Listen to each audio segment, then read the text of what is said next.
हमारी जो मुख्य मांग है वो ये है कि 2022 में कांग्रेस सरकार ने चिकित्सा विभाग में 8 कैडरों की भर्ती निकाली थी। इसमें 7 भर्ती के तो उन्होंने प्रोविजनल लिस्ट जारी कर दी और एक फार्मा की उन्होंने प्रोविजनल लिस्ट भी जारी नहीं की। हम लोग यहाँ संयुक्त रूप से 8 कैडरों की नियुक्ति के लिए बैठे हैं।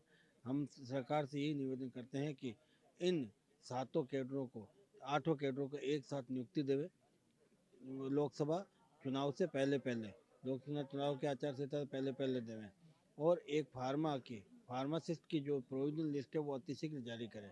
मैं दीपक कुमार चंगानी फार्मासिस्ट कैडर से हूँ। सर आज हमारा यहाँ धरना प्रदर्शन का 16वां दिन है। इसके अंदर पिछले 8 दिन से हमारे भाई बहन कर्मिक अनशन भी करें, मगर सरकार अभी तक किसी प्रकार की सहमति नहीं कर पाई है। एक बार डेलीगेशन को बुलाया था, उसमें भी सरकार ने मौखिक सहमति की आशंका जताई थी, मगर हम लोग सरकार से मौखिक न कह के हम सरकार से लिखित में आश्वासन चाहते हैं कि आप इस भर्तियों को कब तक पूरा करेंगे और किस तरीके से पूरा करेंगे, फार्मासिस्ट की प्रोविजनल लिस्ट कब जारी करेंगे। सरकार अतिशीघ्र या तो लिखित में हमें इन नियुक्तियों के लिए कैलेंडर जारी करे ताकि हम लोग यहाँ से राजू खुशी घर जा सके और सरकार हम लोगों के साथ न्यायपूर्ण व्यवहार करे। जब सरकार ने 8 दिन से कर्मिक अनशन पर ध्यान नहीं दिया तो मैं आज से आमरण अनशन पर बैठा हूँ। मेरा नाम संतोष सैनी है, मैं फार्मासिस्ट केडर से हूँ।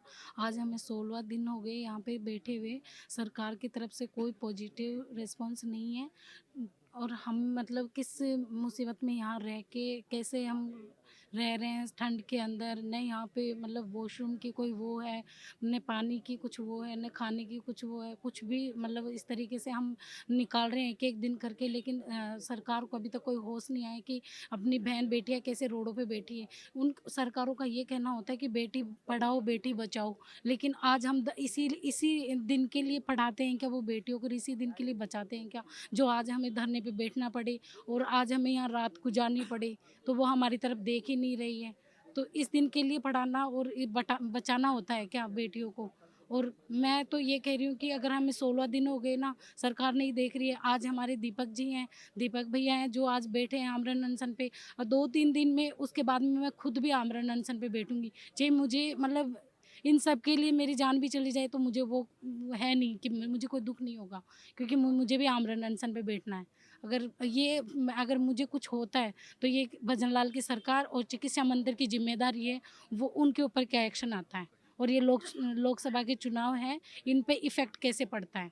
मैं तो ये मानती हूँ कि मतलब इतना कुछ होने के बाद में अभी मेरी 2 बहनें हैं वो मतलब बेहोश हो गई है, उनको चक्कर-वक्कर आ गए, मतलब बेहोश हो गई हैं। अभी 2 एम्बुलेंस आई है, वो गई हैं एसएमएस में, उनको एडमिट करवाया गया है। अब वो कब तक उनको होश आएगा ये भी नहीं पता। मतलब सरकार को मतलब इतनी नींदों में सो रही है, सरकार को इतना भी होश नहीं है कि कैसे बहन बेटियों के साथ क्या-क्या हो रहा है।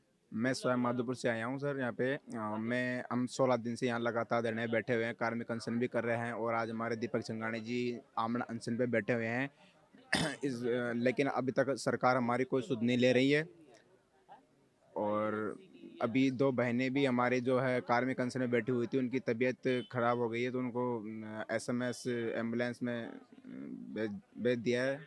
क्या हुआ, ये प्रदर्शन जब तक जारी रहेगा जब तक हमें नियुक्ति नहीं मिल जाती है।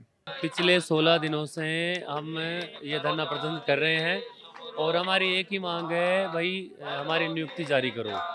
सरकार से वार्ता हुई 3 दिन पहले, हमारा प्रतिनिधिमंडल उनसे मिला है, मंत्री जी से एससी से मिला है और उन्होंने पूर्ण आश्वस्त किया है कि जल्द आपकी नियुक्ति करेंगे, लेकिन लिखित में अभी तक कोई भी लेटर उनकी तरफ से जारी नहीं हुआ है और मौखिक कोई भी बात वो बोले तो वो मान्य नहीं होती है।